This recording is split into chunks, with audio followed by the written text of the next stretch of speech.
Hey everyone, and welcome to a brand new video. Tonight we have 4 stories coming out to just a little bit over 2 hours as per usual. I hope you all enjoy them. If you do, please be sure to drop a like rating. Let's go for 1400 likes on this one. I think if everybody took a quick second we could do it. Subscribing if you are new is also very much appreciated, as I post content just like this all of the time. Enjoy the video, and as always, I hope you all have a great night. I will never forget the day I found out I was pregnant. We had been trying for years and thought it was never going to happen. So when the second line showed up on that pregnancy test, I couldn't believe my eyes. I even made my husband run out and buy 2 more just to make sure. All 3 came out positive. Finally, this was the last piece in our puzzle we were waiting for. It was like a dream come true. We were already married and living in our dream home with a big back garden that was perfect for adventurous kids. In the middle of the garden there was an old oak tree that they could climb. One of the first things we did was put up a tire swing on it. We knew it would be years before he would be able to use it, but with the thoughts of a little one running around, we just couldn't wait. We had to do something. My husband was like a big kid himself. He wouldn't shut up about all the adventures he was going to take him on, even though I explained to him repeatedly that it would be a few years before the baby would be able to do things like that. I think he was happy to finally have someone to play with and forgot about the baby stage. Until Harry arrived. Don't get me wrong. He was a good husband and dad. He did a lot for me during the pregnancy. When Harry was born, I needed an emergency C-section and there were complications. It took a while to recover from it. So, for the first few months after Harry came home, Dan did nearly everything for him, from night feeds to changing diapers, which must have been hard. He's one of the most impatient people I know, so it was a bit of a challenge.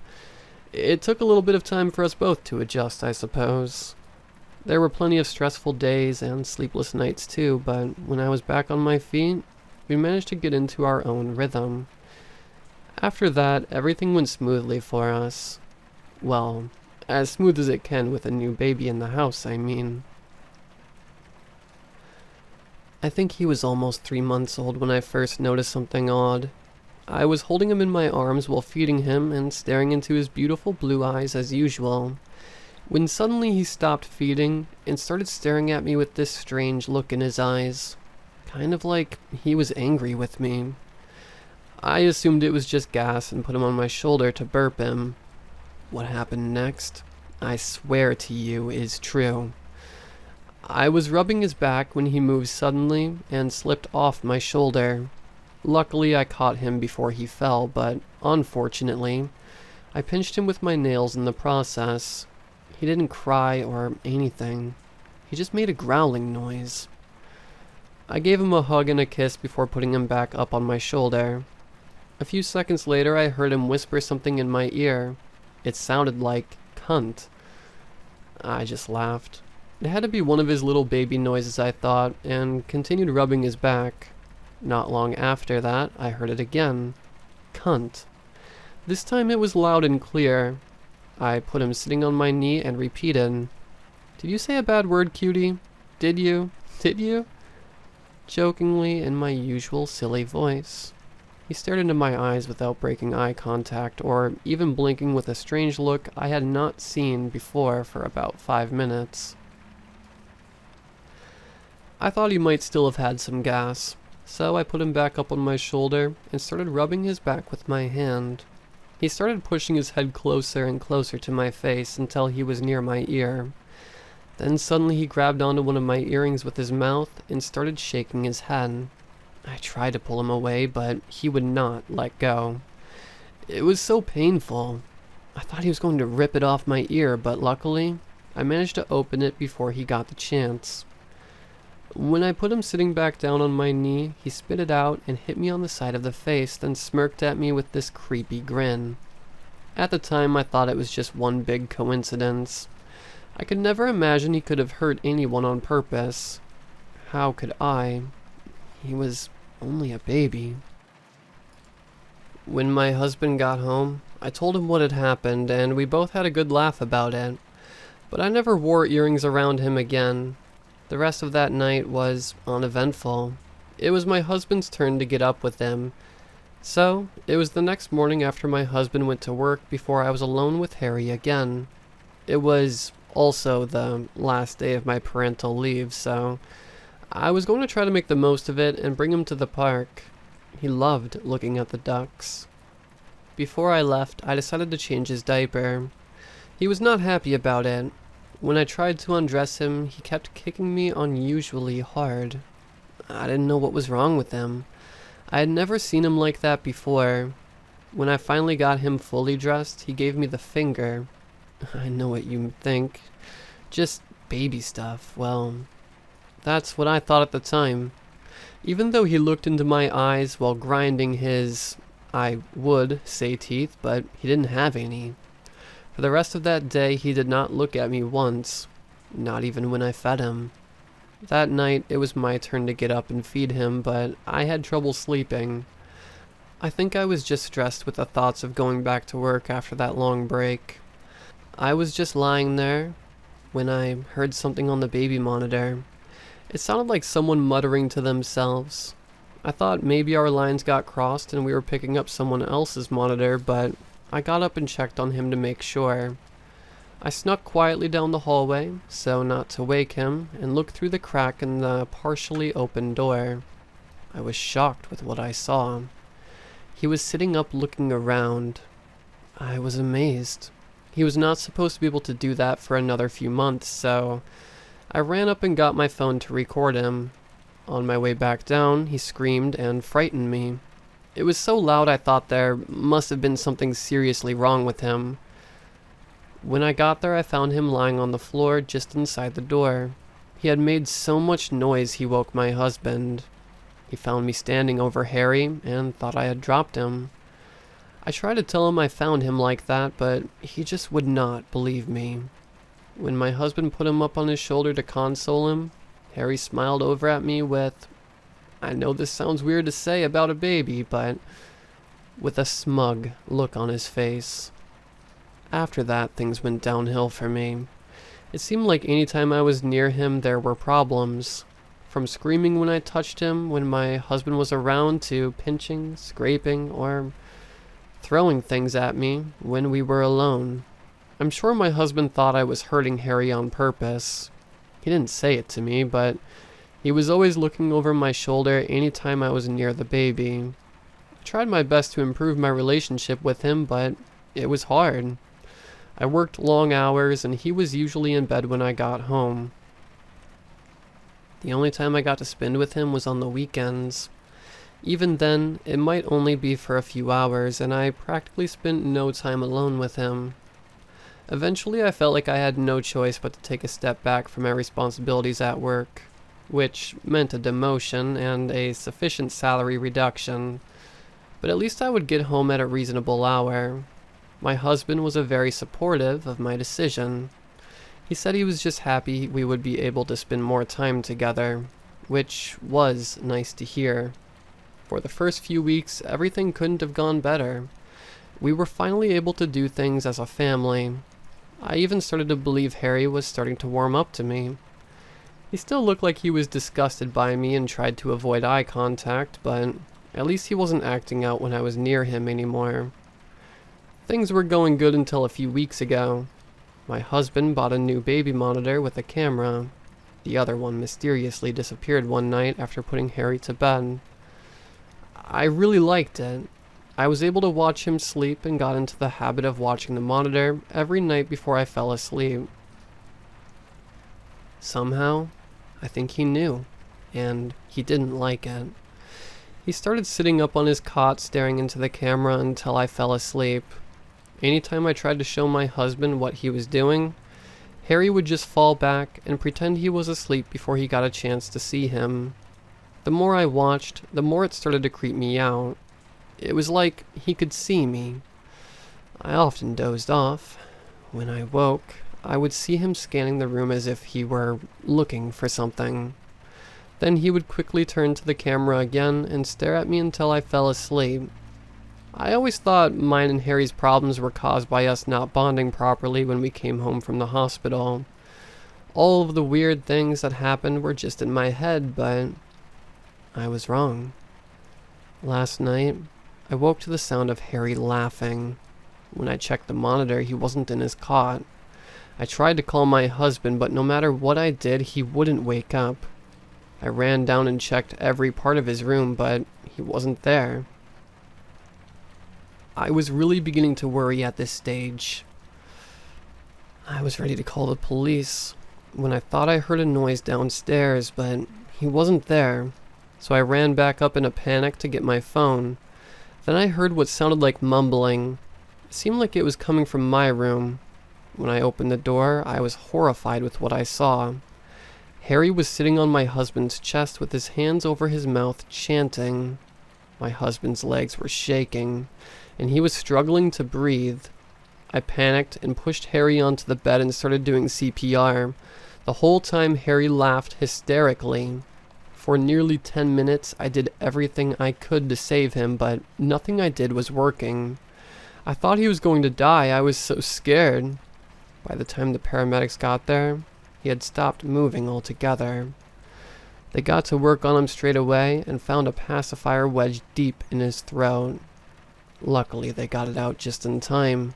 They said if I didn't do CPR, he wouldn't have made it. Thank God he is going to be okay.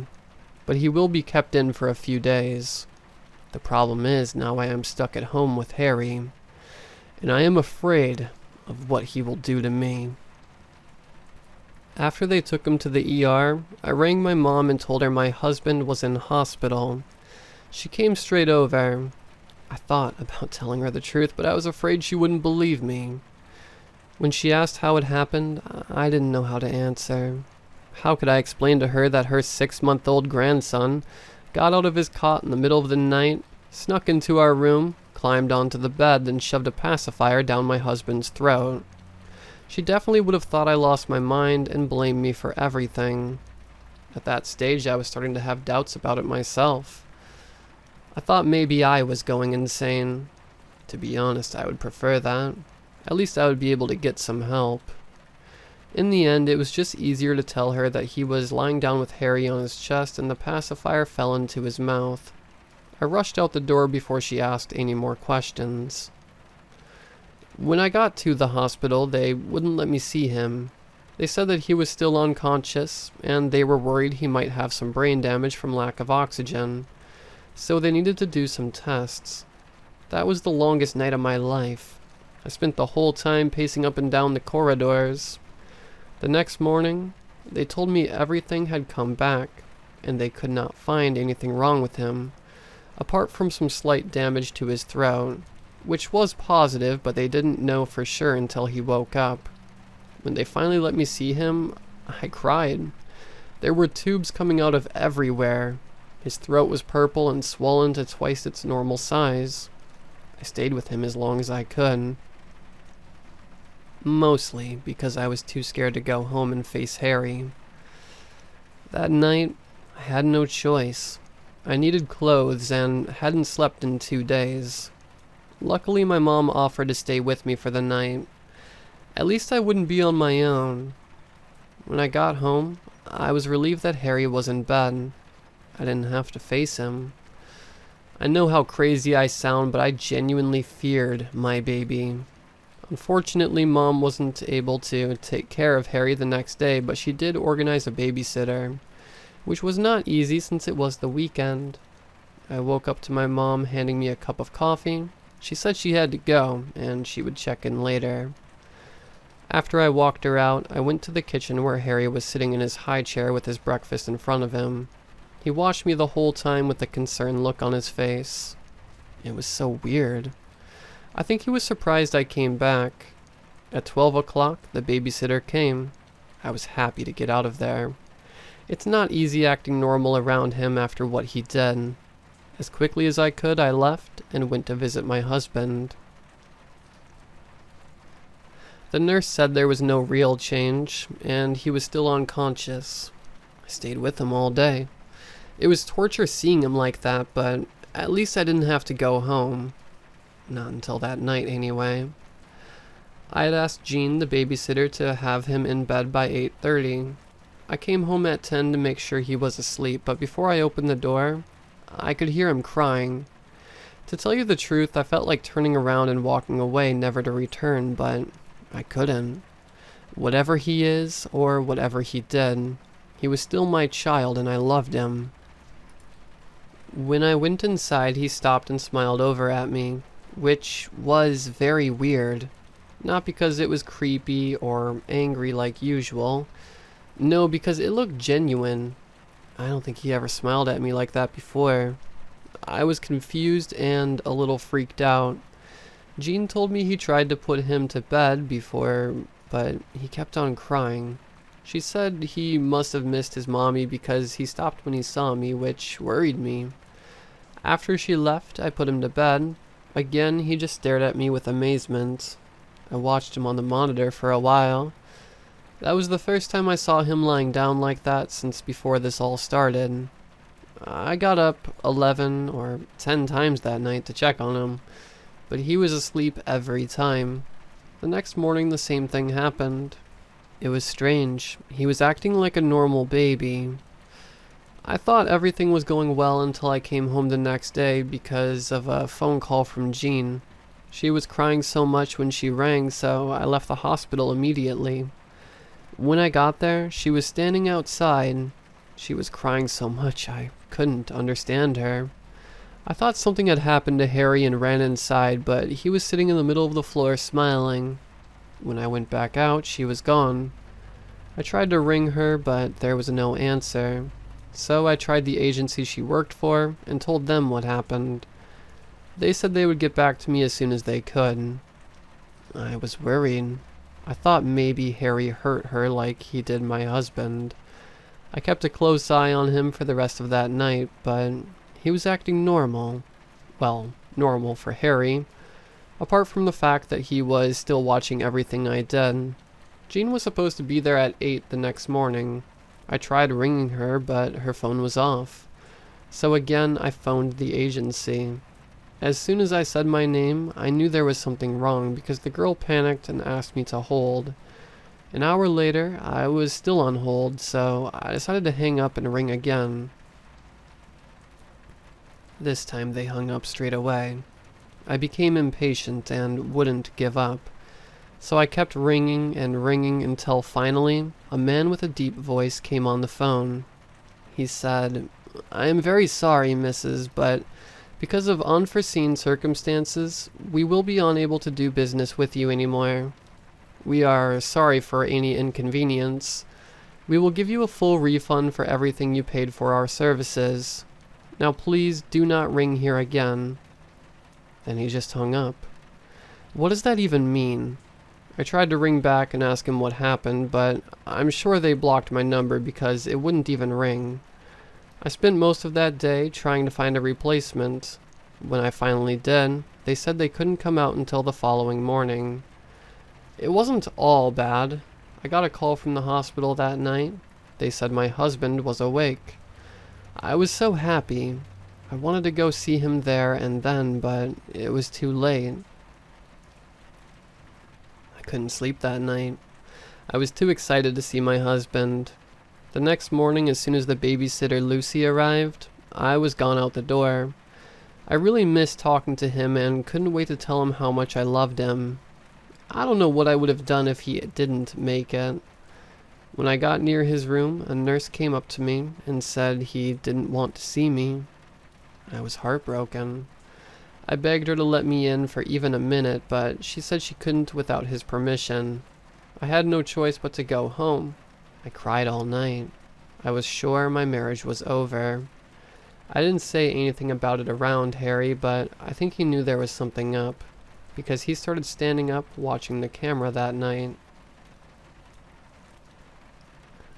I went back to the hospital the next day. I thought if I just got to talk to him, I could explain what happened and it would fix everything, but he refused to see me. I hung around all that day in the hospital hoping he might change his mind, which gave me a lot of time to think. I realized he must have thought it was me who shoved the pacifier down his throat. The doctor said it was pushed down with a lot of force. There was no way he would believe it was Harry. If I got talking to him and blamed the baby, I would risk losing them both. Then again, I didn't even know what he remembered. Maybe he remembered everything and was afraid of Harry. If so, would I have to choose between my husband and my baby? This is all so crazy.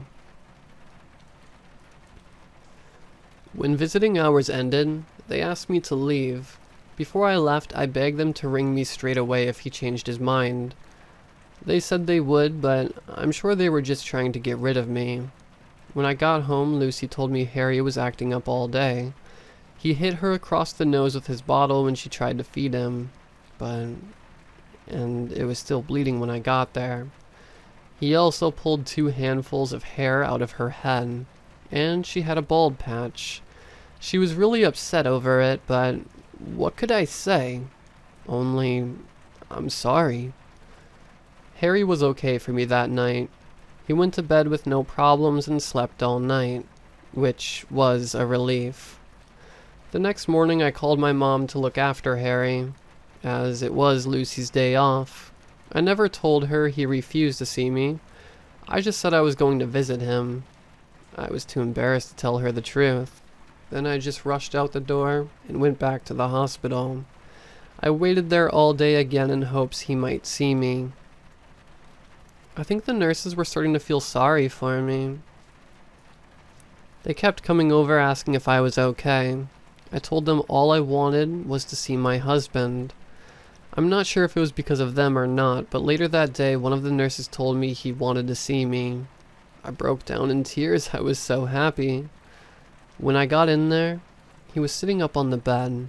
He looked nervous. To be honest, so was I. I had no idea what to say to him and was terrified about what he was going to say to me. I sat down quietly on a chair at the edge of his bed and waited for him to speak. For a moment he stared blankly out the window. Then he started to speak softly in a hoarse voice. I love you, and I don't want us to end like this. And I don't blame you for what happened. As he paused to get a drink of water and cleared his throat, I was sure he had remembered what had happened and knew what Harry did, which was a bit of a relief. Someone would finally believe me. He continued, You need help. I know that now. It's my fault. I knew you were having problems for a while and I ignored it. Even when you were getting hallucinations. I am truly sorry for that, and I promise I will be there for you however long it takes for you to get better. I didn't know how to react or what to say. I was happy he still loved me and wanted to stay, but I was confused and a little concerned about what he wanted me to do. He said he wanted me to see a doctor straight away, to find out what's wrong with me. When I asked him what he thought had happened, he told me the last thing he remembered he was in pain, and I was standing over him and he couldn't breathe. I wanted to tell him it wasn't me. I was only giving him CPR, but there was no point. There was no way he would have believed me. So I said nothing and let him believe it was me. I agreed with all his terms, at least that way I wouldn't lose him. That evening when I got home, my mom was in the kitchen. Harry was sitting in his high chair playing with his toy blocks. When I told her my husband would be coming home in a couple of days, Harry freaked out. He started throwing his blocks around the room, then grabbed his chair with both hands and started shaking it aggressively. He looked possessed. Even my mom was a bit scared. When she went over to try to calm him down, he screamed in her face, which frightened her, and she fell, spraining her elbow in the process. Then he stopped and went back to normal as if nothing happened. After my mom left, I put him to bed and called it a night myself. When I checked the monitor, Harry was standing up smiling at me. I just ignored him and went to sleep. Later, I was awoken by the sound of footsteps in the room, so I turned on the light and looked around. What I saw terrified me beyond comprehension. On my husband's pillow was one of Harry's pacifiers. I know I didn't leave it there. I checked the monitor. Harry was standing up. He smiled at me for a moment before he lay down and turned away. I was sure he was sending me a message. I stayed awake for the rest of that night trying to figure out what to do. In the end, I decided to try to bargain with him, so the next morning I gave him his favorite breakfast, then took him to the park. On the way home, I stopped to pick up some new toys. I thought if I was really nice to him, he would listen to me and not hurt my husband. When we got home, I put him in his chair, gave him a treat, and began to explain his dad would be home the following day. Then I begged him not to hurt him. I told him I would do anything if he just left him alone. He just looked down at his chocolate as if he was contemplating, before laughing hysterically while banging his hands on the table.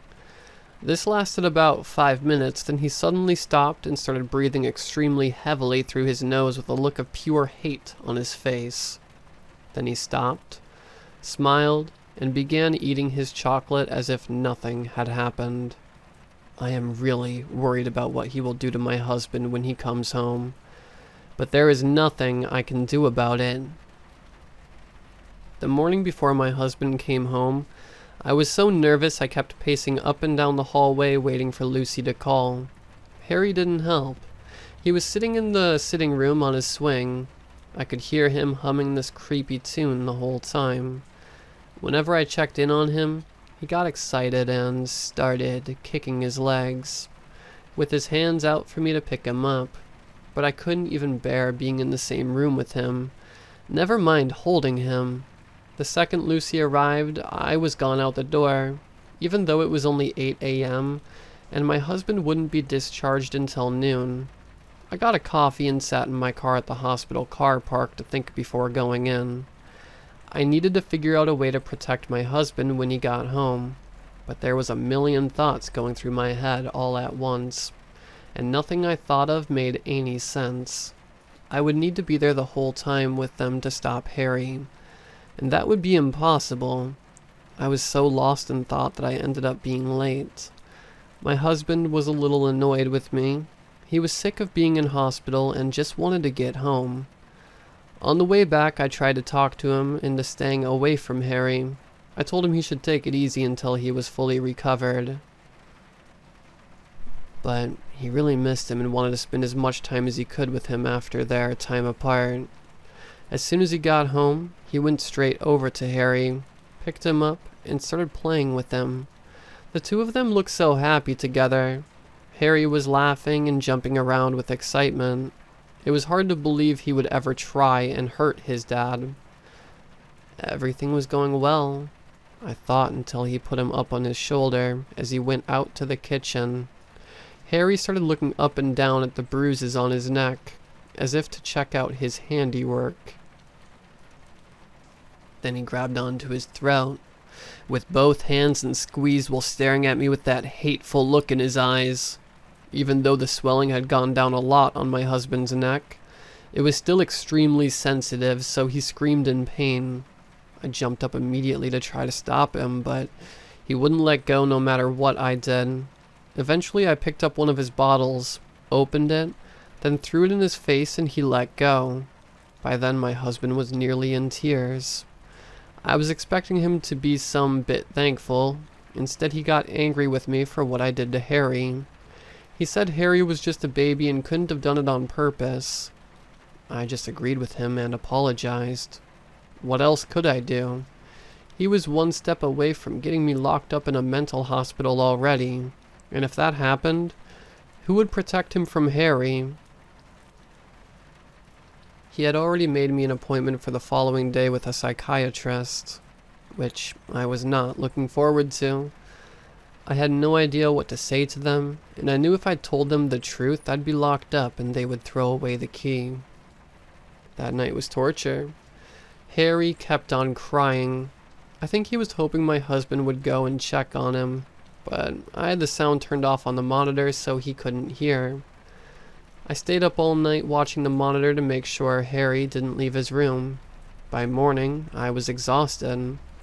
When my husband saw me, he said I looked ill. so I used that to get out of going to the psychiatrist, but unfortunately, he made an appointment for the following day. I shadowed my husband all that day, which made him uncomfortable at times. He must have thought I didn't trust him with the baby. I told him I was just afraid Harry might hurt him again, which didn't go down well. I could see in his face he thought I had completely lost it. That night, when my husband went to sleep, I wedged the bedroom door closed with part of a picture frame so Harry couldn't get in, and I could get some sleep. I think Harry knew because he was going psycho in his cot. He even ripped one of the bars off and threw it at the camera. He looked so angry that I was afraid to go near him, so I put the monitor under the bed and went to sleep. When I woke up the next morning, my husband wasn't beside me. I panicked and ran into Harry's room, but he wasn't there, so I ran downstairs. I was relieved when I found him in the kitchen eating breakfast. I was happy for a moment until he asked me about Harry's cot being broken and the bedroom door being wedged closed. I didn't really know how to answer without coming across even more crazy, so I played dumb and shook my head. He didn't say anything else about it, but I knew he was very worried about me by his expression. When it was time for my appointment, he made me get a taxi. I don't think he trusted me driving. I begged him to take me instead so that he wouldn't be home alone with Harry.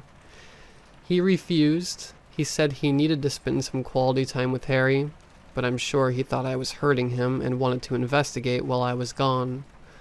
When the taxi dropped me off outside the doctor's office, I suddenly got a really bad feeling there was something wrong and decided to go home. On the way back, I began to think about what if I was wrong and it was just nerves. If everything was okay, my husband would never have understood. When I got out of the taxi, I thought I heard screaming. I ran up to the door and tried to put the key in, but my husband swung the door open before I got the chance. He stared me in the eyes with a look of pure terror in his face. I didn't know what was wrong. I had never seen him like that. His whole body was trembling. He tried to speak 2 or 3 times, but all that came out was grunting noises. He ran away when he heard Harry crying. I tried to chase him, but he was too fast. When I called out to him, he stopped for a moment and turned around. I could see that he wanted to tell me something, but all that came out was another grunt. Then he disappeared around the corner. I probably should have been terrified to go back into that house, but I wasn't. I was just angry, really angry, so I stormed back in there, walked right up to Harry, who was sitting in the middle of the table at the time, picked him up and put him up against the wall and said, "What the fuck did you do, you little shit?" He could see by my expression that I meant business, and for the first time he genuinely looked worried. I continued, "You better hope your dad comes back or I am going to smother you with a pillow, you fucking asshole." Then I took him upstairs and put him to bed. My husband had left his phone at home, so I spent the rest of the day trying to ring around all his contacts to try to find him, but no one had seen him. By nightfall, I had calmed down enough to check on Harry.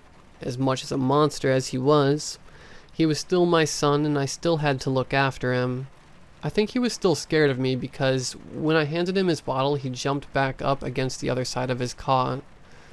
Before I went to bed, I tied the handle of the door to the banister that was across from it and wedged my bedroom door closed, as well just to make sure he didn't get in. Harry was very quiet that night. Anytime I looked at the monitor, he was lying down. I thought I must have finally got through to him. The next morning was the same thing. He wouldn't even look me in the eye, and anytime I went near him, he would put his head down. The first thing I did that morning was go shopping for new locks for Harry's door. I got 3 deadbolts and used my husband's drills to install them. I was sure there was no way he would get out after that. Harry was on his best behavior over the next couple of days, which was good, but I had still not heard anything from my husband. I thought he would have been back by then, Everything he had was here. The only family he had that he could stay with was his sister. She lived on the other side of town. I tried to ring her 3 or 4 times, but she wouldn't answer. So, when Lucy arrived, I drove over there to try to talk to her. When I got there, he was just getting into his sister's car. He was snow white, and his eyes were bloodshot, like after he was crying. He didn't even look at me. He just sat in and turned away. At that moment, his sister came out and asked me what happened. She said he barely said a word since he arrived. I didn't even answer her. I just sat in beside him and said, "Please talk to me. You know you can tell me anything," as I put my hand on his leg. He broke down in tears instantly and mumbled, "I am begging you. Please don't make this any harder than it has to be. I am truly sorry, but I need to go far away from here where it can't find me." "What do you mean? What happened? Did he do something to you?" I said frantically. "Please don't go. We can get through this. We love each other." I tried to take his hand, but he pulled away. "Don't you see? It's too late for you. It will never let you go now," he said before he started screaming at the top of his lungs, "Get out!" over and over again until his sister dragged me out of the car and warned me to stay away. She obviously thought I did something to him. I didn't know what to say. I just stood there with my mouth open, trying to process what had just happened as they drove off. My husband was a very logical person. He wasn't the least bit religious. He believed there was always a scientific reason for everything, and laughed at me when I got scared watching horror movies. I didn't know why he was like that. Something must have really scared him, so I decided to go home to confront Harry and maybe get some answers. I knew he was afraid of me then. Plus, I was sure he needed me, and that was probably why he had stopped trying to hurt me. So I thought I had some leverage over him. I waited until Lucy was gone and I put Harry to bed before I made my move. I thought if something went wrong, I could run out of his room and lock him in before it was too late. I put him in his cot and said, "I met your dad today, and he told me what you did, you monster." His eyes opened wide. He looked taken aback by what I said. Then I shouted, "Answer me!" He jumped back, so I leaned in closer and whispered, "I am not afraid of you anymore." He turned away and started crawling into the corner of his cot. I could hear what sounded like sobbing. I started to feel bad for a moment. Then I heard it. That monstrous roar. It was so loud it knocked me over. When I stood up, I couldn't hear anything apart from ringing in my ears.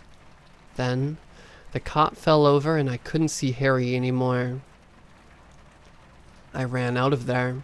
As I was closing the door, I saw the cot coming flying towards me, which hit the door, knocking me back, and I nearly fell down the stairs. I jumped up as fast as I could and bolted his door shut, before going into my room and barricading my door with everything I could find. I thought about going to the police, but what would be the point? I would be blamed for everything, and he would be free to hurt whoever he chooses. Besides, what have I got to lose now? My husband's gone for good, and my only child is... I don't even know what he is. I think this may be my last post. He must have gotten out of his room. I can hear him outside my door right now. He is calling me by name in a voice that I feel is impossible to describe. Apart from saying it is not human, I don't know why, but the more he speaks, the less scared I feel. I think it's time to go now. Goodbye. I'd like to apologize for my recent outbursts and for blaming my petty, insignificant problems on my precious little boy Harry, especially when there are so many important things I should have been focused on. I can't believe how selfish I was. I should never have tried to hold him back. I blame society. It brainwashed me into believing just because Harry was different, there was something wrong with him, and I let that scare me. This caused him pain. I am still really angry with myself over that. I would have never been able to forgive myself if something had happened to him. Anyway, since when is being different a bad thing? I think people are just afraid of what they don't understand. Some might call him evil. What does that even mean? How many people died in the name of God? Is he evil? Good and evil is how you perceive it. Look at literally every war. Both sides will argue that their actions are just, yet none could be called innocent with the atrocities that happen in the battlefields. But that's just the world we live in. I will never again make the mistake of believing he is a monster. I was just oblivious to the truth back then, blinded by my own insecurities. I lived my life lost, unable to see the world for what it really was, like so many others until that special night. I am so grateful that he is so understanding. I don't think anyone else would have forgiven me so easily. Then again, I suppose there is no one else like him out there, which makes me feel so special for having the privilege of taking care of him. I will treasure that for an eternity. I will admit that night when he first opened up, I could not handle it and freaked out. It is a lot to take in for an inferior being like me. That's why most minds crack under the pressure, like that poor babysitter Jean. It was an awful pity. Harry really liked her, but you never know, our paths might cross again. Unlike her, once I got my head around it, it was as if a veil had been lifted. I could see everything, and it was spectacular. All my worries and fears melted away. I am not ashamed to say I cried. The pure scale and beauty of what he showed me was overwhelming. It was like a dream. How I wish I could live in that moment forever. Don't worry, you won't be forgotten. Everyone will get their chance eventually, which makes me so jealous. I wish I could go back and do it all over again. Well, anyways, the past is the past, and that's where we will leave it. But the future is much more brighter now thanks to my precious little Harry. I love him so much it hurts. I just know that he is going to do amazing things, and I will make sure nothing will get in his way. My husband nearly had me believing he was the devil with the way he was acting before he left. So silly. He should have accepted Harry for what he is, and we would be still together now as a family, which makes me a little angry at times, but it doesn't matter now. Nothing does. Only Harry. The problem is, poor Harry really misses his dad. He wanted to show him the truth, but unfortunately, my husband rudely left before he could finish, which is sad for him. He missed out on such an amazing opportunity. Lucky for him, not all is lost.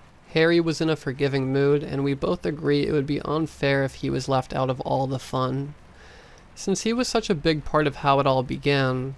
So we paid a visit to his sister in hopes of finding out where he could have gone. She was a little bit naughty and tried to keep it a secret from us, but being the exceptional child that he is, Harry knew exactly what to do. Unfortunately, her mind wasn't ready to see the truth, and there was a little boo-boo. I guess some people are just too stuck in their ways. With her demons and angels talk, did she not understand that Harry is none of those things? He is so much, much more. I'm sorry if I'm rambling again. I'm just so proud of my perfect little boy Harry.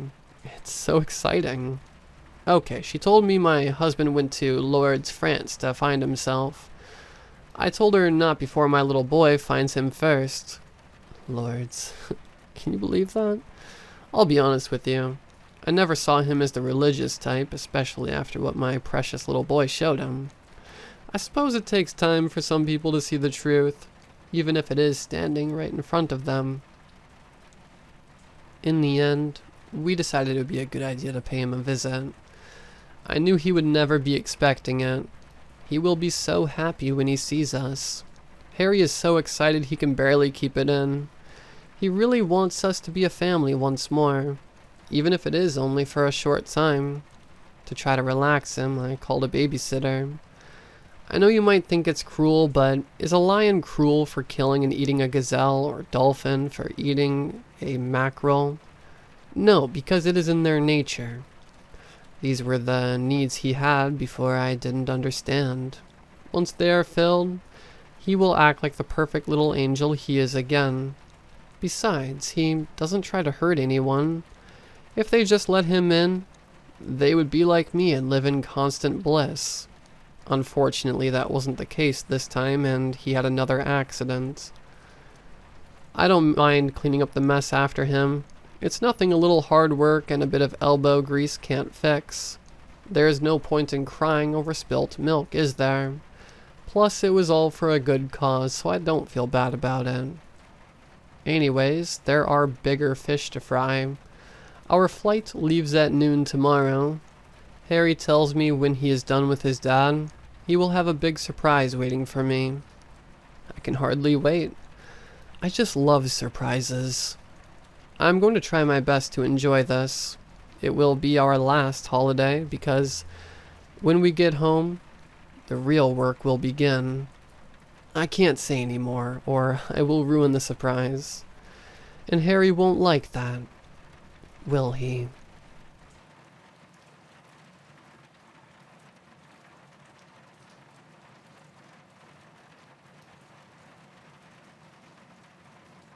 My name is Vivian Tobias. If my paranoia is incorrect and people actually have noticed our disappearances, my girlfriend Mia Lawless and I have been reported missing for at least a couple of years now. I have nobody to blame but myself for getting her into this mess. A mess we've been trying to clean up since we got into it. I think we're 19 now. We were 16 when we got here. I'm not sure though. I can't be sure of anything anymore. Time might as well not even exist here. We're not the only people here. Well, there was a time where we weren't. Now that I think of it, maybe that's a good thing. There's less people suffering like this. Mia and I have been close since 8th grade, despite our clashing interests. Growing up, I was the ghost kid. You know the one. That one kid in your school with all the witchy rumors about them. Super quiet and always being followed by the popular kids pretending to be besties with them as a joke. Come to think of it, maybe that type of kid isn't as frequent as I led myself to believe to make myself feel better. Either way, I was that kid. I had a drastically different hair color every month, yet my outfit barely ever changed. My interest in the paranormal led me to go on ghost hunting trips wherever I caught the slightest whiff of an urban legend worth exploring. I could tell that Mia never believed any of the stories, but she enjoyed seeing me invested in something, so she usually kept quiet about the absurdity of some of the things I caught myself caught up in. Of course, the occasional snarky comment would slip out, but we'd just play it off as a joke. Partway through the first semester of our sophomore year, 5 students went missing. Christina, Xavier, and Vinny, a few of the popular students who'd regularly torment me, and 2 others, Dominic Tenchi, one of my few friends, and Sammy Schubert, one of the theater kids. It was a huge deal. School was shut down for a week for safety reasons, and the headlines of all assignments from that week were pushed ahead. I couldn't leave the house to visit Mia because of Mom's concerns for my safety. What with the sudden burst of missing persons cases. So Mia and I kept connected through Discord. We had our own theories. Mia speculated the popular kids heard of a dangerous place and decided to check it out, dragging the other students with them. And they were either killed or kidnapped. I personally wasn't sure what to make of it without turning it into something you'd find in a Fear Street book. When school opened back up, I couldn't help eavesdropping on any conversation I could make out. Everyone else had their own rumors too. Some of them similar to each other, some actually plausible, and some downright stupid. One kid thought Michael Myers got them. Like, he genuinely thought that. I failed to suppress a snort when I heard that one. One theory caught my attention, however. Realm of the Cursed. I kept hearing that name. All throughout the halls, the kids at my school had never believed in supernatural phenomena the way I did. But this was the going theory. Over the next few days, I picked up various details, but I wasn't making a lot of progress. Some said it was hell. Some said it was purgatory. Some said it's roamed by one cursed one. Some said it was an army. The versions of the stories that claim there to be one cursed one sometimes give it a different name. Zephyrus, Satan, Malak, Voxelani, and the Dredge, Gerald, and even Sephiroth, for some reason. I was taking one step forward and 2 steps back with everything I gathered. I finally decided to man up and ask someone directly what they know. I asked my classmate Akira, one of Sammy's friends. There's a huge bridge that connects us to the next town over. He told me. Under that bridge is a tiny island, and on that island is a tear in reality. The story instantly became less believable, and I instantly became more intrigued. Akira continued. It wasn't always there, though. Decades ago, when it was first opened, something terrible emerged from it. A horribly disfigured beast, one whose form mixed perfectly with the night, ventured straight to the home of the man who brought it into existence. I scooted to the edge of my seat. Akira's eyes began trailing off to the side, his voice dramatic, like you'd expect from a theater kid. When it reached the man's street, the creature let out a roar loud enough to wake up everyone in the vicinity. People left their homes to investigate the noise, and the creature slaughtered every person that wasn't the one it was looking for. When it finally found the man cowering in his home, it lifted him up by the head and left for the bridge once more. Akira's gaze drifted back to mine. The creature hadn't even left the street when a cop opened fire on it. The creature was struck, and its blood tainted the area, forever staining that road and extinguishing all plant life around it. The wounded creature used its pool of blood as a portal back to its realm, taking the man with it. The rift is still under the bridge, but it can only be accessed through a password. Nobody knows what it is because everyone who does know has already used it and been trapped there. Nobody's escaped, and everyone who's claimed to is full of shit. Akira's expression turned solemn. One thing is for sure, though, they said. If that's where those kids are, they aren't coming back. Maybe Akira just had a very good storytelling voice, but something about the story struck something within me. I spoke. What street was it again? Ulysses Avenue, Akira responded. You might not have seen it. It's a total dead zone. Nobody's dared to live there since that happened. The road is still stained with the blood of the cursed one. I couldn't fathom how I had never heard about this. Something like this, widely believed to be true with physical evidence, the only thing stopping us from proving its existence was the fact that nobody had the balls to do it.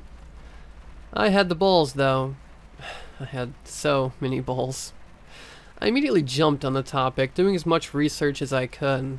The resources I got were incredibly limited, since I lived in a tiny town with barely any internet presence. I was able to find something, however. It was on some sort of horror movie forum. The post was asking users to share their experiences with local urban legends. The few replies actually recounting physical experiences with the legends were often written off as silly stories. The reply that talked about the realm of the cursed was no different.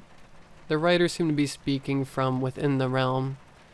It's real, they wrote, but people have twisted the truth so hard that pretty much nothing about it is accurate anymore.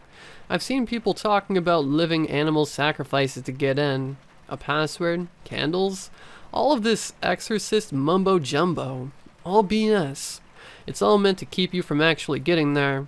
I mean, I see where they're coming from, but all they managed to do was slow me down. There's no password. You just gotta speak.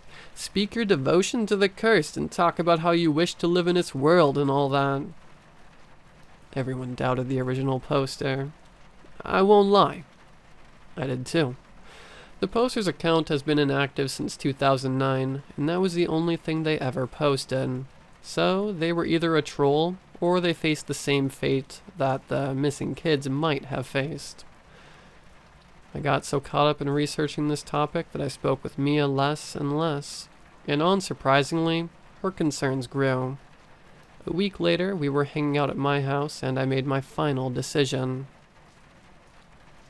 I'm going, I announced out of nowhere. I saw Mia tense up.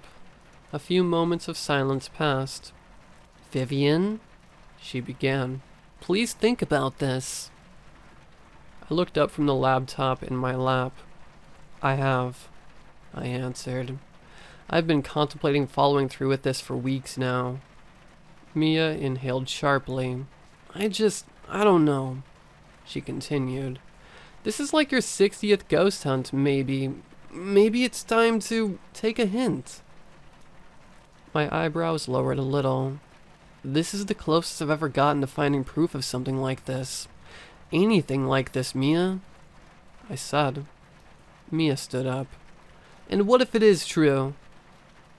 Her voice had a twinge of anger to it. What will you do then? Just get out? Viv, nobody's done that. You'll have walked right into certain death, and for what? I closed my laptop and looked at Mia. I just want to know. I want to be sure there's something out there. And if I back down now, all I've done in life will have been for nothing. I don't care what happens to me. Mia put her hands on mine. But I do, she said. I've already lost most of you to this ghost fanatic stuff you've got going on. You pay it more mind than you do the people in your own life. And if you're right and this place is real, I'll lose all of you. The intensity of Mia's expression faded a bit. I know this is your passion, and I can't tell you what not to be interested in. She shook my hands a little. But please, she said, please settle down. Something like this isn't worth gambling your life over, especially so soon in life. I love you, and I can't just let you do this to yourself. We stared at each other in silence for a long time. Was she right? Yes, absolutely. In every conceivable way. I should have listened to her. However, at the moment, my mind was set. Mia finally withdrew. Well, she murmured, if you're going, then I'm going with you. I blinked. What? I'm coming with you, she repeated. What? I repeated back. No, I'm not putting your life on the line too. Mia didn't miss a beat. Either I come with you, or I tell your mom what you're planning. What's got you believing these stories now? I retorted. Mia fell quiet for a few seconds. Because I think it's real, she finally answered. I was taken aback by that one. Mia never believed a thing I did. It took what felt like a minute for me to form a response. Is this a trick? Mia shook her head. I've lived here my whole life, Vivs. I've been down every street enough time to pick up a general vibe. Even before I heard of the legend, whenever I'd go down Ulysses Avenue, I'd feel hopeless, she said. And whenever I would reach the stain in the road, I'd feel something, some sort of premonition. Nothing ever happened, but that's what it felt like something had me in its crosshairs. It might have been my paranoia talking, but either way, I want nothing to do with that street. But if you're going, I am too. Like you said, it'd be nice to at least know I was right. And that was that. We'd be leaving the next day near midnight. First, however, I had a final day of school to look forward to. Mia and I agreed not to tell anyone what we were doing. Somebody figured it out, though. Must have been Mia who let it slip. "You're going? For real?" Akira's voice wasn't as hushed as we wished it would be. I couldn't blame them. "You need to promise not to tell anyone," Mia pleaded in a half-whisper. "We'll be alright." Akira brought his hands to his head. "You're gonna die, man. The school's gonna freak out. They're gonna think there's a serial killer on the loose or something." Mia put her finger near Akira's face in a shushing gesture. "You don't say a word," she said slowly. "It's not worth getting yourself into trouble over. We've never had this conversation." Akira bit their lip. "All right," they finally said, though I could see the guilt in their eyes. The day ended and Mia and I went our separate ways. We had our schedule in check. We both agreed to skate to our destination to save energy. While I used a scooter, Mia had chosen rollerblades as her form of transportation. Not very practical, but she'd always enjoyed it as a hobby. Mia had agreed to bring an inflatable raft and oars, so we didn't have to swim to the island. We both had location permissions turned off on our phones so our parents wouldn't be able to come get us if they got worried. And I left through the front door, taking care to lock it behind me so I wouldn't chicken out. It was a stupid idea.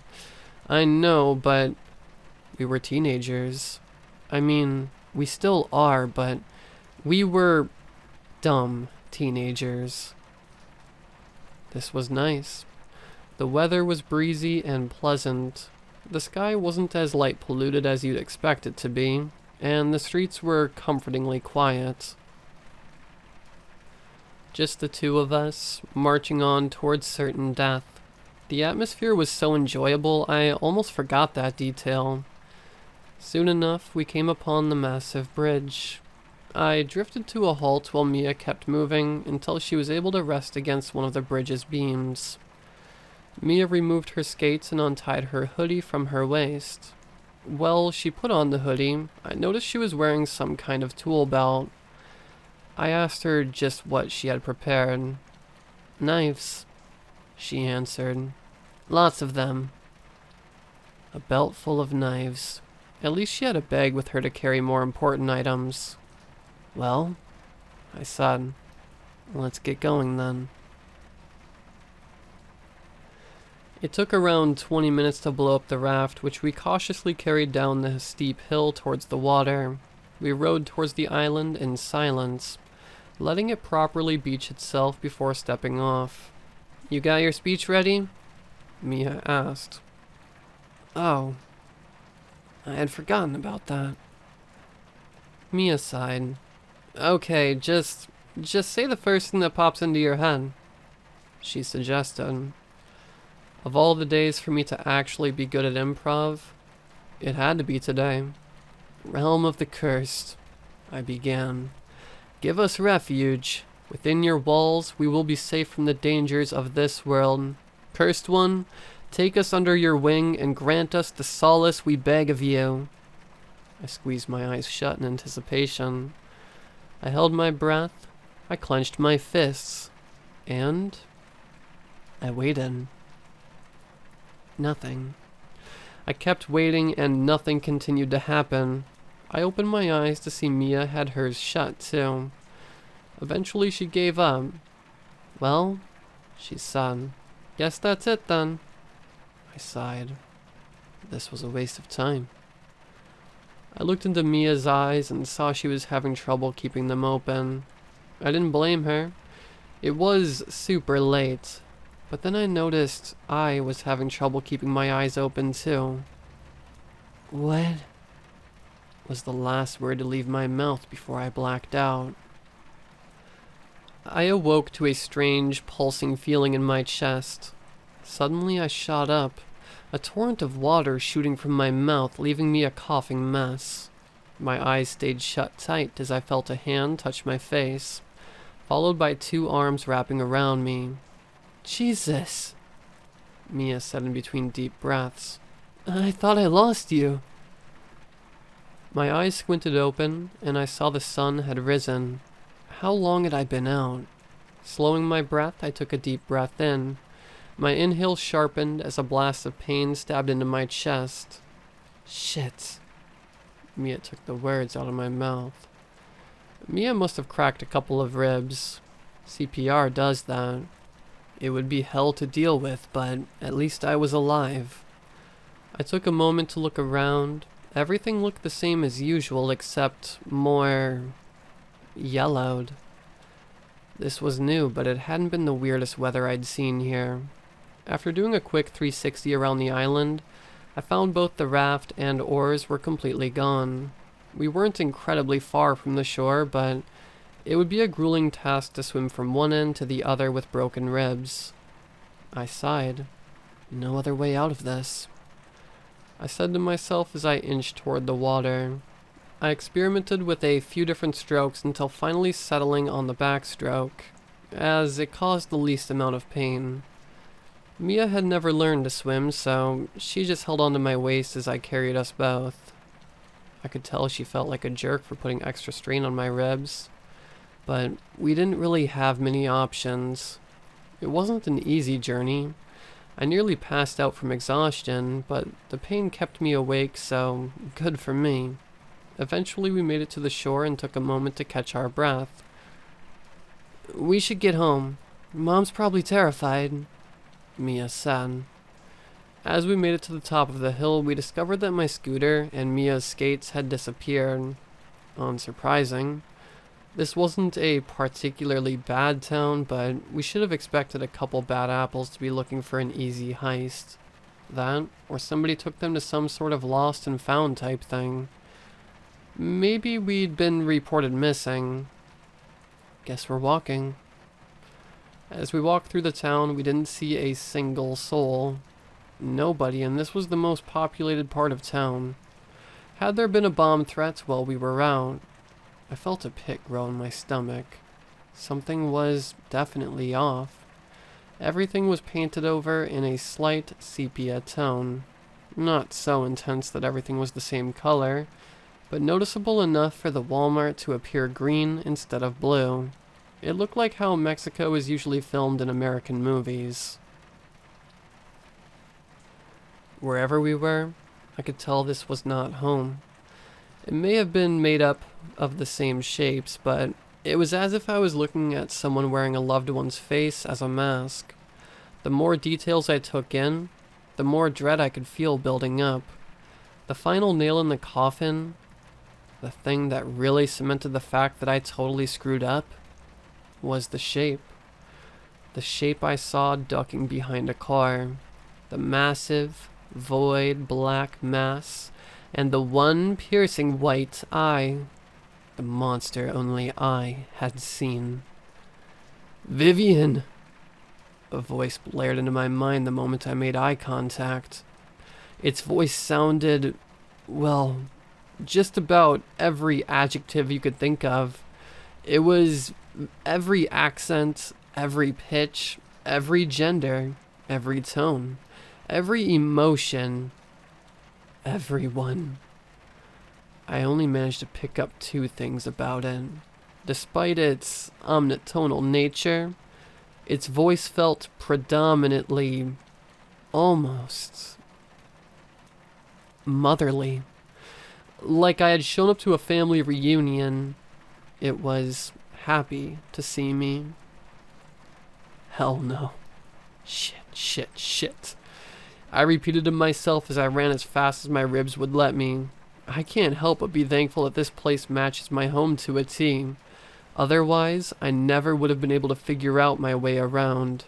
I rounded every corner after corner until we made it to my street.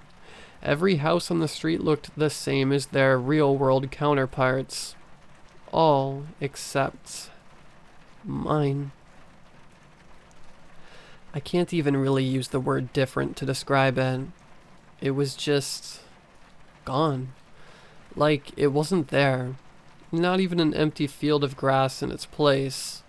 When I got closer, it was as if my house had been swallowed into a bottomless pit. No doubt Mia's house was like this too. Was this the same for all the other missing kids too? I looked down the street, and I felt it. I grabbed Mia's wrist. We need to hide now. I dragged her to the home of the Amaris, our next-door neighbors. Their door was unlocked. Before stepping in, I glanced behind me down the street again. Whatever presence I felt, I couldn't see it. Was it hiding from us too? I didn't think about it a second longer. We rushed in. We looked around for a place to hide, eventually settling on the wardrobe. Creative, right? Shut up, we were in a hurry. There we sat in silence with our knees to our chests for what felt like hours. That feeling of dread never got any better. Finally, Mia broke the silence. Who? Her words were cut short by the sound of the front door slamming open. One thing about Mia you'd notice first upon meeting her is how she'd always have this general zen about her.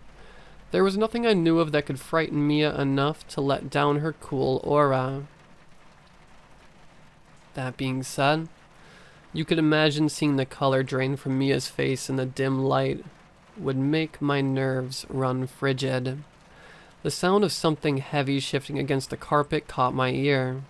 I knew I shouldn't have looked, but against my better judgment, I moved in and peeked through the slits in the closet door. Even in the natural light, the creature was still black as night. It knew we were here. I watched as it lifted its malformed hand from the ground and tipped over a couch with minimal effort, taking a moment to examine the floor underneath, it as if we could have possibly hidden there. Maybe it wasn't very intelligent.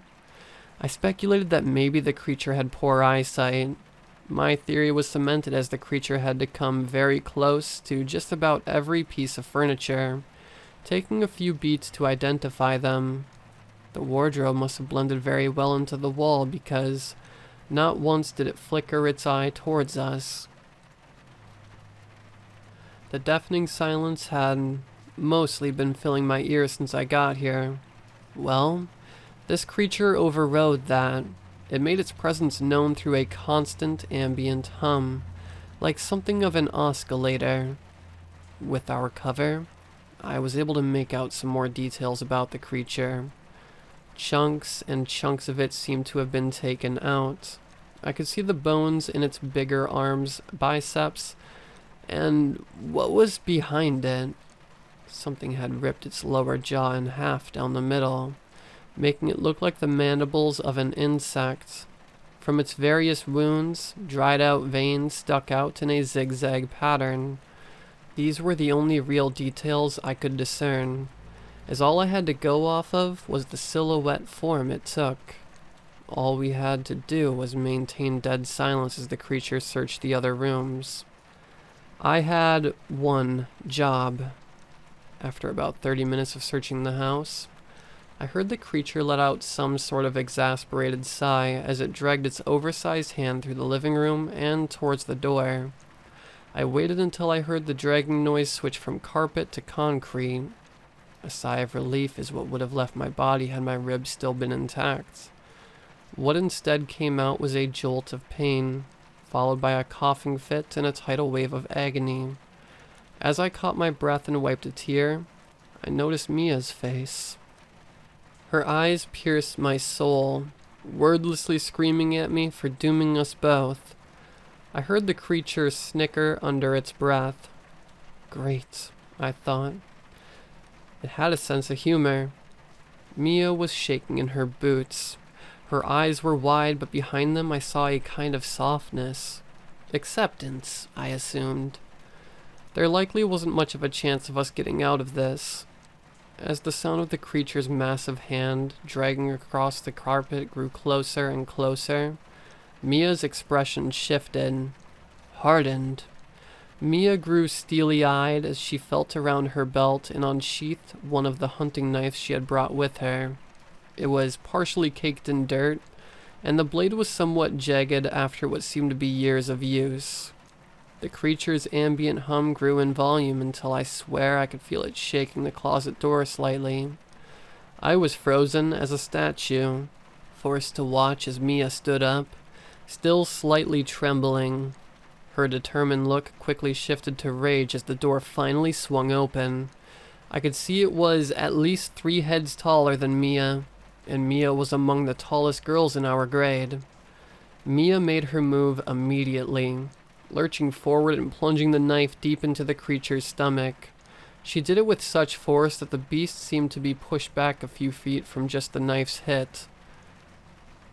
Her eyes shot to mine, and she opened up a hand. I took it, and we bolted around the creature as it clutched its abdomen, screeching in agony. I've grown accustomed to that noise, but the first time I heard it, it stayed with me for a long time. We sprinted as fast as we could for a block or two, finally stopping to hide behind a Volvo outside a massive house. I racked my brain for ideas on what to do. Mia tapped my shoulder with the back of her hand. "The school," she said. "Huh?" Mia's eyes had lit up with hope. "People talk about this place a lot, right? Maybe somebody has the way out written somewhere." I loosely crossed my arms. "I doubt it. If nobody got the way in right, how can we expect someone to get the way out right?" "You're forgetting," she said. "The only reason we heard about this place is that people managed to get here." The realization slowly started to come together in my mind like puzzle pieces. Sammy, Xavier, Vinny, Dom, Chris. One of them must have known. Wrote it down, maybe. It clicked. Everyone always has left their notebooks and folders at school, only using their bags to carry more personal belongings and books. They'd only take their notebooks home in the rare case a teacher assigns homework. Otherwise, they'd leave them in their lockers. If we could look through enough notebooks, maybe we could find a way out of here. We were about 60% of the way there when something caught my eye. We had ducked behind a tree when the creature passed us. I peeked out to make sure the coast was clear when I spotted something in the window of a house across from us. A head poking out from a window. A person looking down both sides of the street cautiously. I couldn't make out many details due to the black hood they were wearing. The person seemed to calm down, standing up and retreating out of my sight. Whoever this was, I could assume they were like us. I filled Mia in, and we agreed to investigate further. Maybe they could help us. Strength in numbers. We cautiously crossed the streets and tried the door. It opened. For a second, I was dumbstruck as to why someone would leave a door unlocked like this, but then I came to 2 realizations. 1, I hadn't even attempted to lock the door when we were hiding in that house earlier. 2, the door doesn't have a lock. The door itself was clearly aged, its blue paint stripping off and covered in cracks, but the doorknob looked like it had been replaced not but a day or 2 ago. It had no lock, and it was made from smooth marble. After jogging my memory, I realized this was the same doorknob that the Amari house had. Whatever reasoning this might have had, I didn't have time to linger on as we quietly entered the building. On the coffee table in the center of the living room was a stack of papers and a box of pencils. Hung around on the walls were various pencil drawings. Some of them depicted the creature, some characters from different animated shows, and one of them was a map of the town, spread out along numerous sheets of paper connected with masking tape. "Hello?" I called out in a hushed voice, hoarse from pain. No response. Whoever this was wanted nothing to do with us. I did my best to ensure we meant no harm. We're not here to hurt you." Mia joined in. "We're stuck here too." No response. I like your drawings," I added. Slowly we walked through the house, examining each room. The bedroom was empty, the kitchen was empty, the garage was empty, but the feeling of this person's presence persisted. We were just about to call it quits when I heard something fall over in a room we'd already checked. "Hello?" I called out once more. I cautiously approached the door when a figure jumped out from behind a dresser, pointing a short sword at me. I immediately threw my hands up and backed away. The person's face was obscured by the shadow of their hood and a black face mask bearing an Oni design. They breathed heavily, alternating between pointing the blade at me and Mia. They lowered the sword a little bit. "Holy shit," they finally spoke. "Vivian." The person relaxed, pulling down their hood to reveal a head of hair dyed bright pink. At one time, it went down to his shoulders, but he seemed to have sloppily cut it short. "Dominic," Mia said. Dominic was one of the 5 kids who went missing, starting this whole ordeal. He was one of the nerdier kids, getting straight A's in most of his classes. We were both part of the same party in the school's Dungeons and Dragons Club, where we'd stay at school for 3 extra hours every other Thursday. Mia began. "Do you know where the others are?" Dominic's expression hardened a little. He shook his head, but the guilt I saw in his eyes said otherwise. "I'm so sorry," I said. After a beat of silence, Dom's eyes widened. His guilt shifted slightly into fear as he asked us just what the hell we were doing here. As we told him the whole story, his breathing steadied. "If you don't mind," I began. "How did you get here?" He sighed. "Well, you might not like to hear this, but I became friends with those kids. It started with them taking jabs at me, of course, but I played along, and well, I guess we just kinda got along. I think their attitudes rubbed off a little on me. I was the one who gave the idea to come here in the first place, and I was the one whose idea it was to drag Sammy along." I blinked a few times at that sentence. Behind me, Mia spoke. "You knew?" Dom laughed. "You'd like to think that, wouldn't you? No, I didn't know squat. I thought this would just be an easy laugh. Who doesn't love a good scare, you know? I pretended to know the password, and I guess I got it right. I took shelter in this house about a week ago, scavenging food from other houses, drawing whatever's in my head to keep me sane, and hiding whenever I sensed that thing drawing near. As of now, it hasn't even glanced in my direction. This place belongs to it. Everything's the same, but doorknobs have been replaced. No guns, and from what I can tell, food doesn't expire. This thing doesn't want us to die from natural causes. It wants us all to itself. I'm probably not getting out of here anytime soon, but I'll be damned if I let that thing get what it wants." "Well, you might not be planning to leave," Mia said, putting her hand around my wrist. "But we are." As Mia walked me to the door, Dominic followed. "There's nothing for you out there," he said.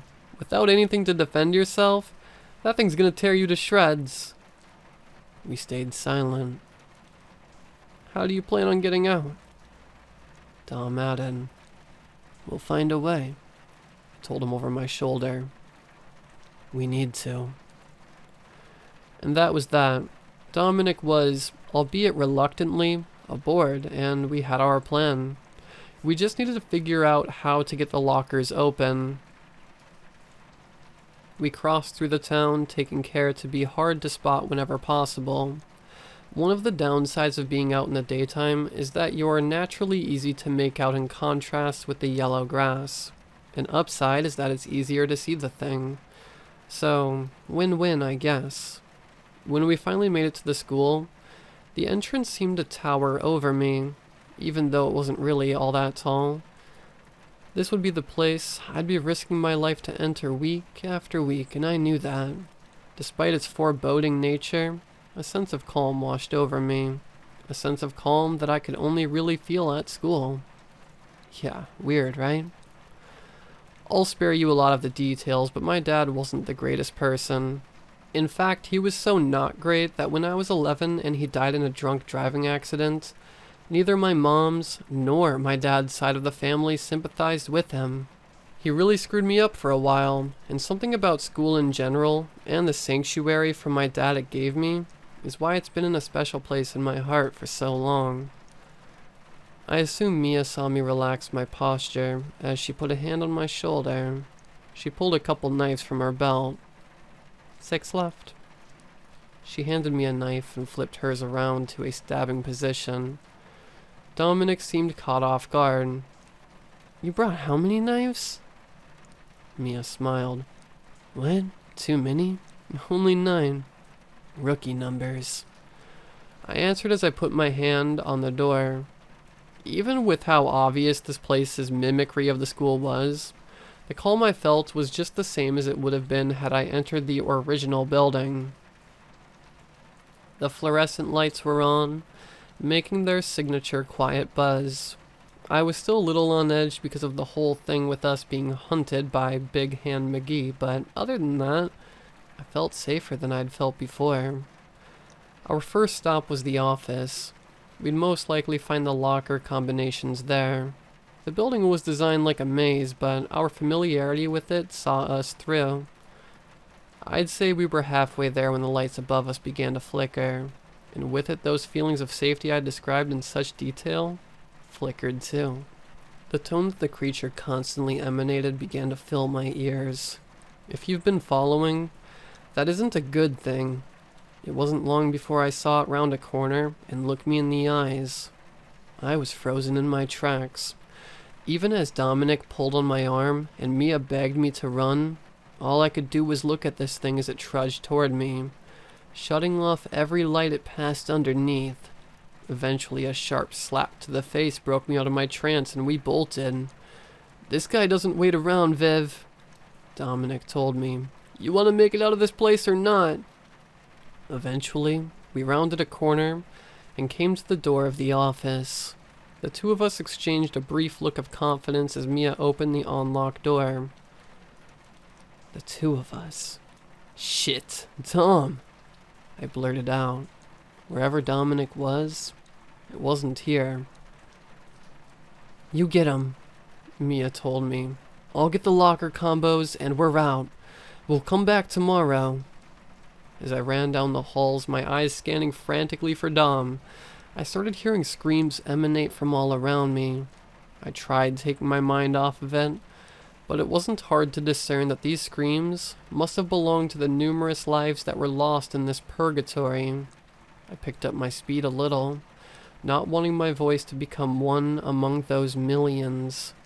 And then, a yell. Not a persistent shriek of torment like the ones surrounding me, but a sharp, sudden, startled yelp. It was right in front of me, and as I strained my eyes to see what it was, I realized that the halls were filled with some kind of black fog, making it hard to see past 20 feet in front of me. As I connected the dots in my head, it clicked when I saw a smudge of pink on the floor in the mist in front of me. Dominic. Dominic was on his knees facing toward me, away from something else. He winced as he held on to his left hand, blood oozing from it. The sword he had carried lay a few feet away, stained crudely. I turned my head up and, almost indistinguishable from the fog, the thing was there. It advanced towards Dominic like a slasher villain, slowly, coldly, imposing, insidious. It was relishing in Dominic's pain. Have you ever had one of those dreams where you try to run, but you can barely move an inch? That's sort of what was happening to me. I was completely hopeless to watch as Dominic's eyes caught mine. Viv? And were obscured by the thing engulfing his head with its massive hand, effortlessly lifting him into the air. I was running at full speed. I saw the floor moving under me, but it seemed to slow down the closer it got to the creature. Even as tears streamed by me and the walls blurred with speed, I wasn't getting any closer, even as I felt the wind fly past my face. It was toying with me. My mind was being assaulted from all angles. My ears were flooded with a torrent of screams. The ones surrounding me, the muffled cries of Dominic, and my own. My nose started picking up a tinge of metal and the gunpowdery smell that had filled the halls not 10 seconds ago. I saw red start to leak down Dominic's shirt as his body grew limp. It was too much for me to handle. I still regret what I did next, but looking back, I knew it was my only option. Squeezing my eyes shut, I hurled my knife at the horrific scene with every ounce of strength in me, drifted to a 180, and started bolting the other way to tell Mia to get the hell out of here. A more mangled variant of the signature screech I had first heard in the Amari house caught my attention, and I looked over my shoulder to see the creature clutching its neck. I always was a good throw. My short burst of self-confidence was quickly snuffed out by the blood-spattered mess that used to be one of my closest friends entering my focus. Tearing my eyes away from the scene, my mind kicked back into gear, and my speed began to pick up. This time, I was actually getting somewhere. After making it back to the office, I saw Mia stuffing a paper-filled binder into her bag. "Viv, where's..." Without a word, I grabbed Mia's wrist and bashed into the closest window at full force, nearly destroying my shoulder in the process. Shards of glass rained upon us as we tumbled out of the building. As we sprinted, Mia must have noticed my tears and knew. I'd let him die. All I did was watch until it was too late. At least, that's what I told myself for a while.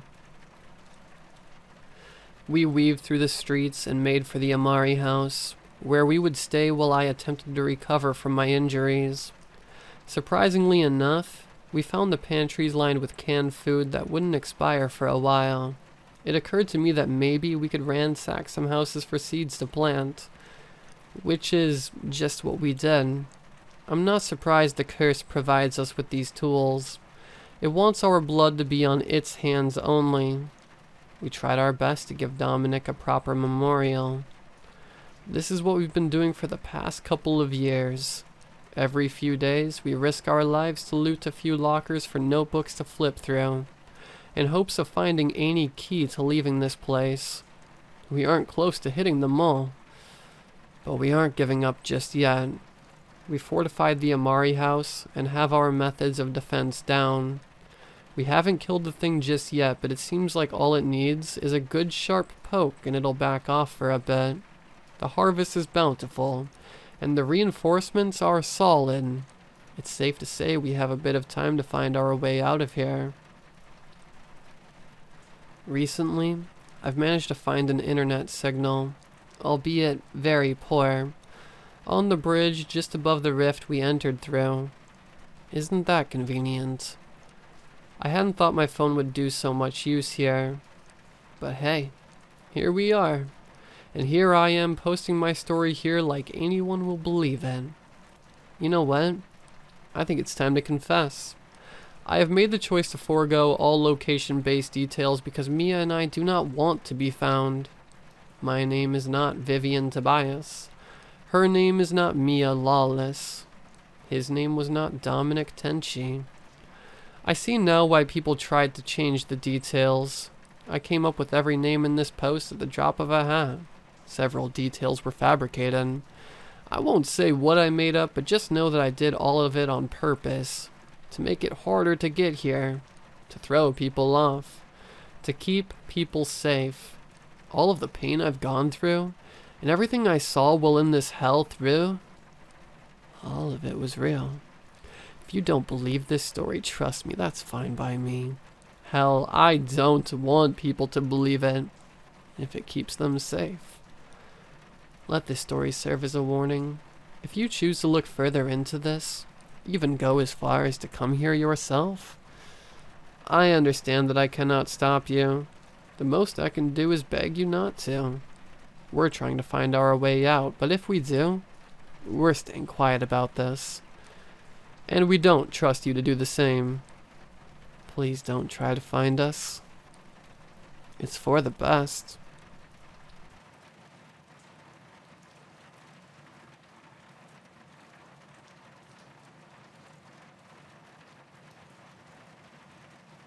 When I was 6 years of age, all of my father's cows fell dead to a disease I can only remember as the eyeball bursting evil. For that is what I heard my mother refer to it as on the phone during a sobbing call with my grandmother. The only thing I can recall from the mist that are my childhood memories. My parents were both frantic about keeping me from seeing the aftermath of the plague, so I never did. My only glimpse being the last sight I had of the cattle from my childhood farm as the horses dragged away with sore, cold limbs.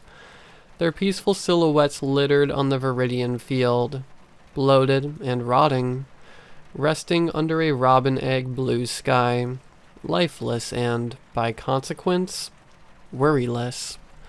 A couple of years down the line, I would begin to envy them. I was but a mere infant then, when we lived at the farm, but despite the unripeness of my young brain, it allowed me to remember things my little sister never had the chance to. I remembered the brick roads and the scent of the bakery's pastries hand in hand with the organic spore of an afternoon downpour.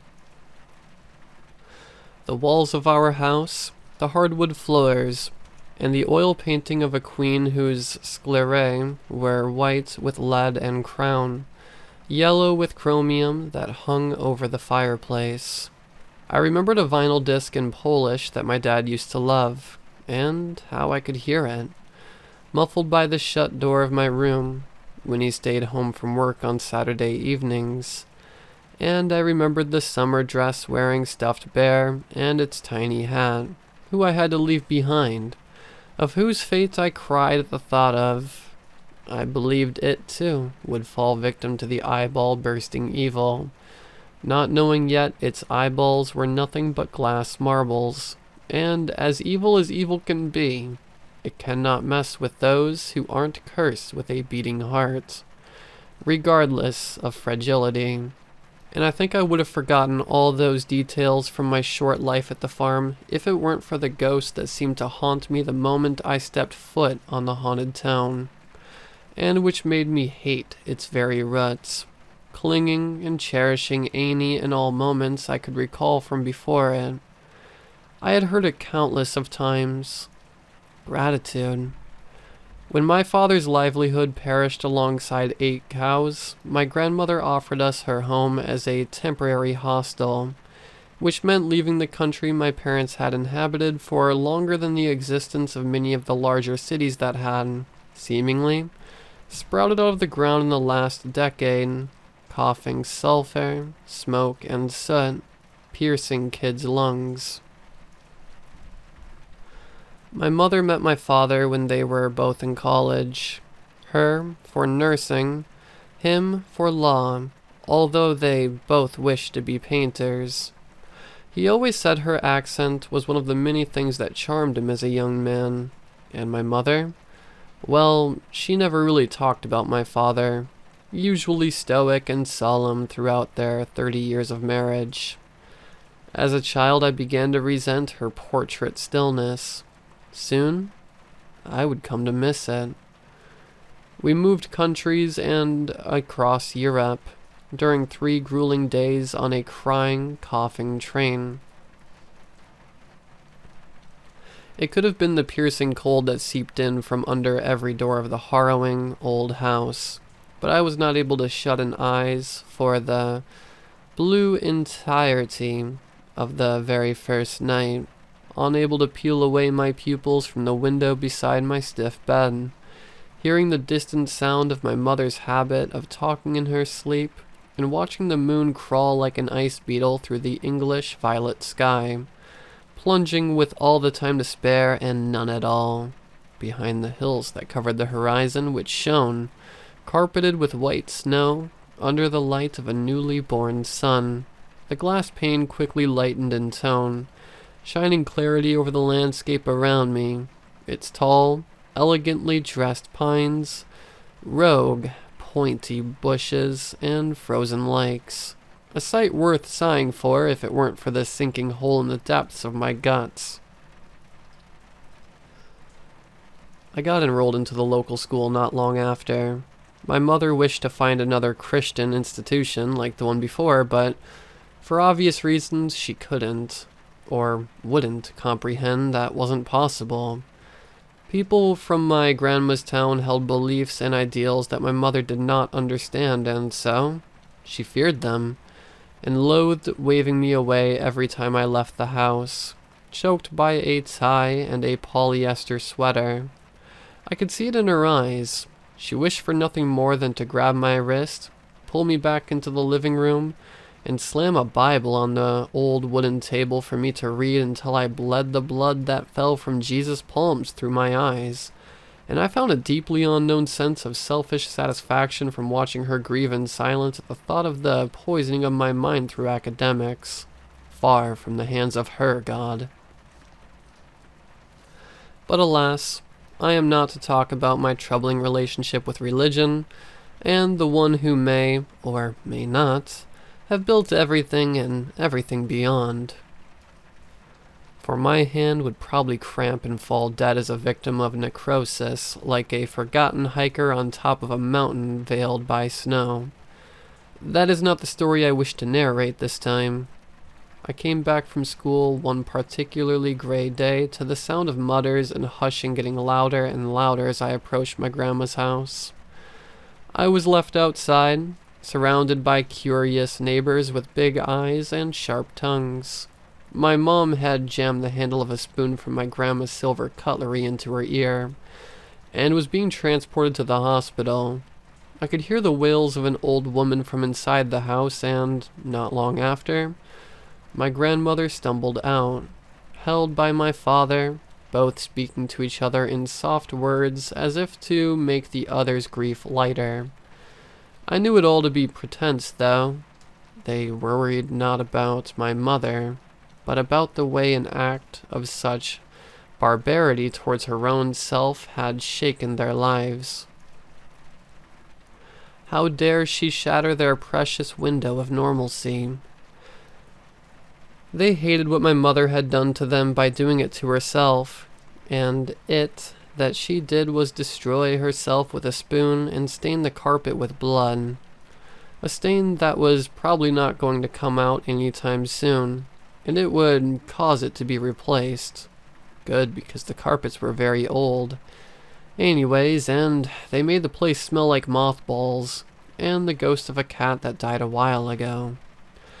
Once my mother was able to speak without crying her insides out, she was questioned to death, but she had only one answer. I could not keep hearing the words of those demons. It was just too much for me.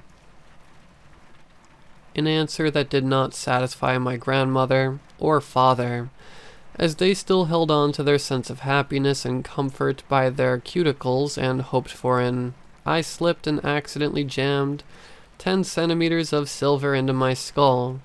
My mother lost hearing in the victim ear, but was, otherwise, clear to come back. But she wasn't, was she? She refused to leave the hospital bed and screamed at the sheer thought of glancing into my grandmother's house. Eventually, they managed to convince her to come back home by promising one thing. Before she came back, they were going to have a priest over to exorcise the house. I had never seen a real exorcism before, and had only heard gruesome and dramatic tales that I would not have believed if I had heard them at any age other than 7, and in the process of being scared by older girls who read gothic novels. It was not like I was excited, but the thought of it did make me shift in my seat as I completed my homework, paying it less than half mind. The priest arrived around noon, the only Christian priest in town and those nearing it, and he had to ride a screeching train for 4 hours. I could see it in his eyes. He felt something as he crossed the doorframe and found himself standing in our living room, sending me, sat at the table, a quick glance of nervousness. I wondered if it was really an evil energy clashing with his God-chosen gift, or if it was just a visceral reaction to the blood stain the size of a sleeping, big dog ingrained in the ugly, half-taken-out carpet. He saluted me, and I saluted back, asking whether, if he could, feel anything. He answered back with a question, an evasion tactic I often saw with my father. Is there anything I should be feeling? And so, I said that I didn't know, but it must be strong enough to make you want to stuff a spoon inside your ear. My dad and grandmother came out of their rooms not long after that, and they greeted the pastor with joy, which I knew was fake from both of them, albeit for different reasons. After pointless chatter of the journey, and the weather during the journey, the pastor started the ritual. I was not sure of what I was expecting, but a conversation was definitely not it. The pastor drizzled us with holy water and spoke to the walls, the ceiling, the furniture, and the blood-stained carpet, asking for any evil forces that went against the word of God to leave the premises at once, for they were not welcome there, or something of sorts, demanding, in the name of Jesus, their quickest evacuation. I watched him closely, imagining myself in his place, and could not help but feel the slight ache of second-hand embarrassment.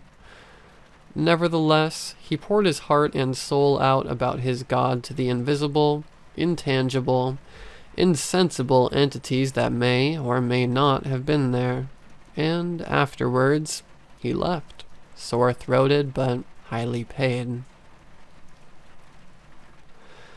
Nothing had happened except that, now, a golden cross hung from one of our walls. Our house was blessed by a screaming session from a middle-aged man, and an uncomfortable meal of shaken silence afterwards. But that seemed to satisfy my mother, as, the very next day, she was back, and she greeted me after school with the jolliest of moods, radiant as ever, high on placebos and faith. Yet, that wasn't it, now was it? It never is when it comes to the spiritual and the beyond the body. That was not near the end, but perhaps the beginning of it. I had never felt welcomed in my grandma's house.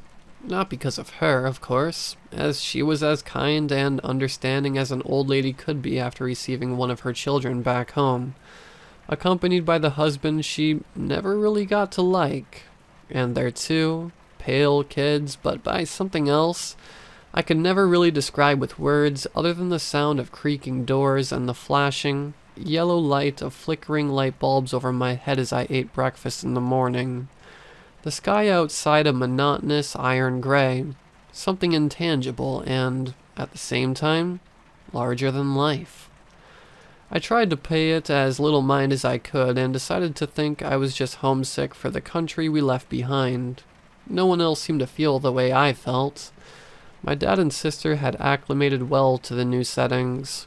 Her, quickly surrounding herself with new friends, and him, disappearing to work every day, just as he did before. My mother was not as sound as them, but, yet again, she was my mother, so everyone thought she was okay, considering. The spoon incident seemed to disturb this peace they had crafted for themselves, and so they were more than excited to leave it behind and welcome her back home with smiles and a blind eye for the past. It all seemed to work for the first couple of days, and I saw my mother smiling around the house until she stopped once more. I could feel it in the dense green air as I came back from school and found her sitting in the living room, eyes glued to a novel, yet not reading at all. The soft music of the phonograph, loud enough to be heard even from the insides of my room as I closed the door. the harrowing howl of a dying wolf. I was never one to question things, but my sister was. I heard her fight with my father about it on multiple occasions. Accusations, demands, cries, and reprimands, and every time she left his room with tears in her eyes and sheltered away the rest of the day, barricaded behind a closed door. I often wondered what was it that she expected him to say. What could possibly fix the slimming waist and Bible-holding hands of my half-dead mother, as the walls of this very house closed around her neck? It surely was not my father's dark eye bags, or his quick tongue when it came to bourbon. But I never mustered the courage to ask. Just how I never mustered the courage to approach my mother and cry. Hold her like she once held me when I was small and she was bright. Beg her to come back. Regrets aside, I mentioned before not having a close relationship with religion.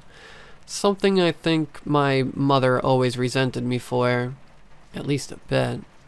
Yet there is more than one reason to why I could declare myself agnostic, although a superstitious one.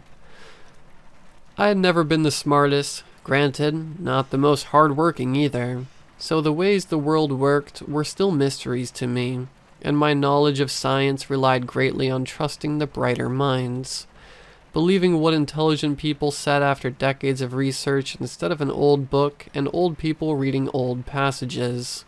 But, and perhaps most importantly of all, the series of events that followed the exorcism of my grandmother's house, which I may never forget or even begin to comprehend, no matter how hard I try. Everything could be said to be the most misfortunate, coincidental series of events to ever damn a poor soul. It could all be explained by calling me the unluckiest bastard to ever live, which at the end of the day, someone has to claim that title, right? But still, it is hard to not think that someone, or something, was playing me a nasty one, a deity's dark sense of humor.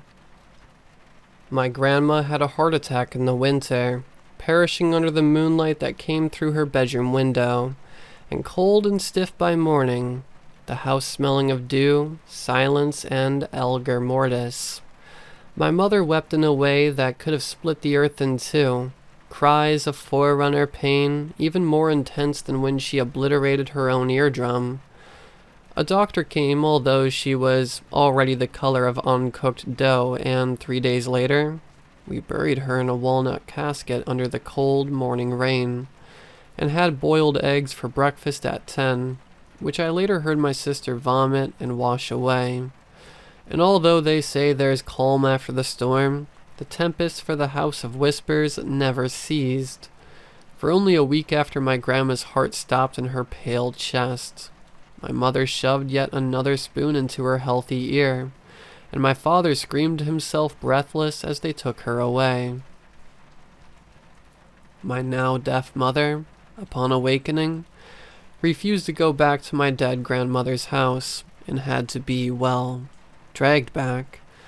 When the medical bills were mounting high, launching herself into the dying, yellow garden, desperately and sleeping the evening away in a fetal position, her skin seemingly burning, if ever, between its four walls. I wondered what it could be like to lay with not a sound disturbing your slumber. How similar that must have been to being dead. Nevertheless, my father resented her greatly, saying it out loud to my sister, and crying about how she thought of no one but herself. It only made our lives harder and harder. My sister did not take this lightly, of course, and the screaming match filled the hallways without a rest every time I entered the house. Glancing at my mother in the patio, who was growing dirtier and sicker by the hour as she refused to come back inside, and thinking that she could not hear any of it. She's going to take herself out with pneumonia out there. The woman is insane. My father's prophetic words bounced around the hallways, and sure enough, his poisonous spit became a whisper of air and a corporeal realization. and my mother never saw the morning sun again. Although it wasn't pneumonia, for pneumonia does not leave a corpse with 32 stab wounds to the chest and a sock stuffed into its mouth. I found it weirdly funny to think about last month, for I would never have guessed that in less than 30 days, I would be sitting in the middle of a station with the shivering body of my sister beside me, getting a couple hours of sleep drenched with anxious nightmares of dead grandmothers, murdered mothers, and murderous fathers. Hard to not think that someone or something was playing me a nasty one, a deity's dark sense of humor. We were briefly taken to our grandmother's house to pack away belongings and leave for foster care. The blood stain on the never-replaced carpet reminding me of better times. Folding my clothes from the closet and into my suitcase, I couldn't help but stare at the insides of my half-empty room. Even though everybody was gone, I could still feel it. I now realized it was not my grandmother, it was not my father, and it even was not my mother. The feeling of acid unwelcoming still lingered in the air like the faint smell of manure in a field of flowers covered with dead cows with bleeding eyes. And then I finally saw it. I turned to the tall mirror next to my bed and caught a glimpse of a figure that was far from mine. And when it saw I was able to catch it, it froze, giving up on trying to sneak. It looked like a woman, although the crudest version of one. Its eyes were the size of limes and its smile was like that of a sharp-toothed bat. Its skin was fairer than fair, so it almost camouflaged with the white of the walls, and its ears were long and pointed backwards. It was taller than me, naked and macillent, and a curtain of long hair covered most of its back and arms down to its knees. The moment I laid eyes on the creature's grin, I knew it had to be the cause of all my sorrow, and malice never seen hid in its large black pupils. I had to ask, why? What had I done? How did I wrong it so terribly as to warrant the walls of our universe being taken down with a wicked grasp and a merciless laugh? It looked at me for long, and then vanished into a cloud of fruit flies, leaving something behind in the different dimension that was the mirror, the golden cross that hung from our wall, now broken into 3 pieces. So I understood, and I finished packing my bags, for heresy is a wavering sin, dependent of whose hands your fate happens to fall in.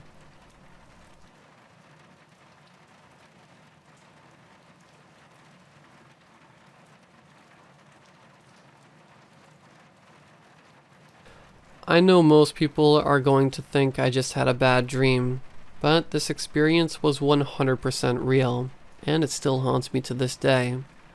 It was midsummer and I had just finished my junior year of high school, and now that I was 18, I moved back in with my dad and started working part-time to help with bills. Since it was July, I hadn't yet gone back to school, and I had taken a few days off from work to relax and spend some time with the family. My dad had gone up north fishing for a few days, so I had the house to myself for the weekend. After a day full of lounging around and gaming, I decided to call it a night and plopped myself onto my bed before knocking out completely. I finally woke back up sometime later, and unsure of the time, I glanced over at my digital alarm clock. 3:04 a.m. it read. My room was dark and quiet, with the only light source being the alarm clock. Not sure as to why I had awoken at such an odd hour. I sat up in bed and rubbed the sleep out of my eyes, wanting to get a better view of my surroundings. I searched for my phone and clicked on the flashlight app. Once the room was partially illuminated, I saw something that sent a chill down my spine. My bedroom door was open. I always close my door when I go to bed. So, I know I wasn't the one who left it open, and my dad wasn't home at the time either. Not sure of how it happened. I crawled out of bed to close it, and as I reached my hand for the doorknob, I was instantly hit with a wave of terror. My skin started to crawl, my stomach was in a knot, my throat tightened up, and my heart started racing. Every fiber of my being was telling me that I wasn't alone, that something was out there, and that touching my door was a death sentence. I tried to peer out into the living room, but it was pitch black and I saw nothing. Then I turned my ear to listen for any sounds, but heard nothing. Whatever lurked out there could be neither seen nor heard, and it only served to intensify my already massive feeling of dread. So, following my gut feeling, I slowly sauntered back to my bed, crawled under the covers, and shut my eyes tight. I laid there for what felt like an eternity, afraid of whatever that thing was, wondering if it was going to come for me, or if it was waiting for me to come out. Before long, I drifted back to sleep. I awoke the following morning to discover my bedroom door properly shut again. My dad got home from his fishing trip sometime that afternoon, and I asked him if he'd seen anything strange outside the house. He said that he hadn't, but then he asked me a question that still echoes in my mind to this day. Why'd you leave the front door unlocked?